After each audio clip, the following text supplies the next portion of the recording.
আকাশে উড্ডয়ন শুধু প্রযুক্তির কৌশল নয়, বরং এটি একটি সুনির্দিষ্ট দক্ষতা যেটি প্রশিক্ষণ, নিয়ন্ত্রণ এবং নির্ধারিত এলাকা ছাড়া অর্জন করা সম্ভব নয়। বিশ্বের প্রতিটি দেশের বিমান বাহিনী এবং বেসামরিক অ্যাভিয়েশন সংস্থা তাদের নিজস্ব ভূখণ্ডে নির্দিষ্ট কিছু এলাকা নির্ধারণ করে বিমান চালনার প্রশিক্ষণের জন্য। কোথাও বিস্তৃত মরুভূমি, কোথাও পাহাড়ি প্রান্তর কিংবা জনমানব শূন্য সীমান্ত অঞ্চল ব্যবহৃত হয় এই কৌশলগত অনুশীলনের জন্য।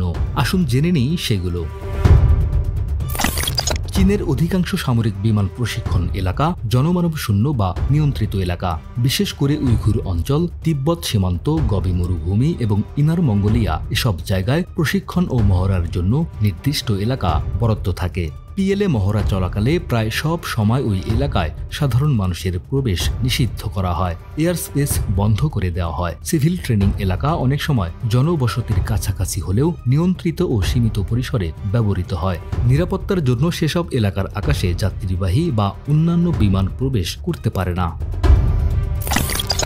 ভারতের প্রশিক্ষণ অঞ্চল পুরোপুরি না হলেও আংশিকভাবে জনমানব শূন্য এলাকা। বেশিরভাগ প্রশিক্ষণ এলাকা জনবসতির বাইরের দিকে থাকে, যেমন পাহাড়, মরুভূমি বা ফাঁকা জায়গায়। প্রশিক্ষণ চলাকালীন আকাশসীমা বন্ধ রাখা হয় এবং ওই সময় সাধারণ বিমানের প্রবেশ নিষিদ্ধ থাকে। অনেক সময় নোটাম অর্থাৎ অ্যাভিয়েটরদের জন্য বিজ্ঞপ্তি দিয়ে জানানো হয় কখন কোন এলাকায় প্রশিক্ষণ হবে।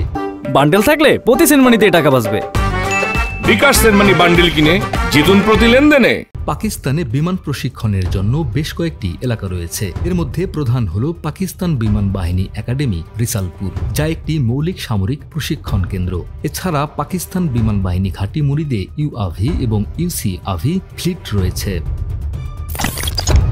রাশিয়াতে বেশিরভাগ সামরিক প্রশিক্ষণ এলাকা রেস্ট্রিক্টেড মরুভূমি বা স্টেপ অঞ্চলে অবস্থিত, যেখানে জনবসতি নেই। ফ্রান্সের সামরিক অঞ্চল প্রায় সবই জনবসতিহীন কিংবা রেস্ট্রিক্টেড।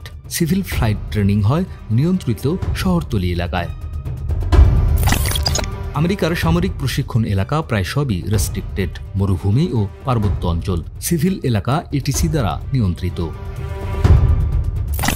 কানাডায় মিলিটারি বিমান ট্রেনিং এলাকা বেশিরভাগই জনবসতিপূর্ণ অঞ্চল থেকে দূরে, প্রেরি, ফরেস্ট বা পাহাড়ি এলাকা। সিভিল ট্রেনিং এলাকা শহরতলি অঞ্চলে হলেও এটিসি দ্বারা নিয়ন্ত্রিত এবং নির্দিষ্ট সময় ও উচ্চতায় পরিচালিত হয়। অস্ট্রেলিয়ার সামরিক প্রশিক্ষণ অঞ্চলগুলো বেশিরভাগই মরুভূমি বা অল্প বসতিপূর্ণ অঞ্চলে হয়, যা সম্পূর্ণভাবে restricted air space. Civil flight স্কুলগুলো সিটি এরিয়ার বাইরে হলেও নিয়ন্ত্রিত এয়ার স্পেসে প্রশিক্ষণ পরিচালিত হয়। বাংলাদেশে প্রশিক্ষণ ফ্লাইটের জন্য নির্দিষ্ট ট্রেনিং এয়ারস্পেস বরাদ্দ থাকে। প্রশিক্ষণের সময় নোটাম জারি করে সংশ্লিষ্ট আকাশসীমা সাধারণ বিমানের জন্য বন্ধ রাখা হয়। তবে দেশের অধিকাংশ অঞ্চলই জনবসতিপূর্ণ হওয়ায় প্রশিক্ষণ কার্যক্রম শতভাগ জনমানব শূন্য এলাকায় হয় না। এক্ষেত্রে নিয়ন্ত্রিত উচ্চতা ও সময়সীমার মধ্যে প্রশিক্ষণ পরিচালনা এবং এয়ার ট্রাফিক কন্ট্রোল সবসময় তৎপর থাকে। ডেস্ক রিপোর্ট, আমাদের সময়।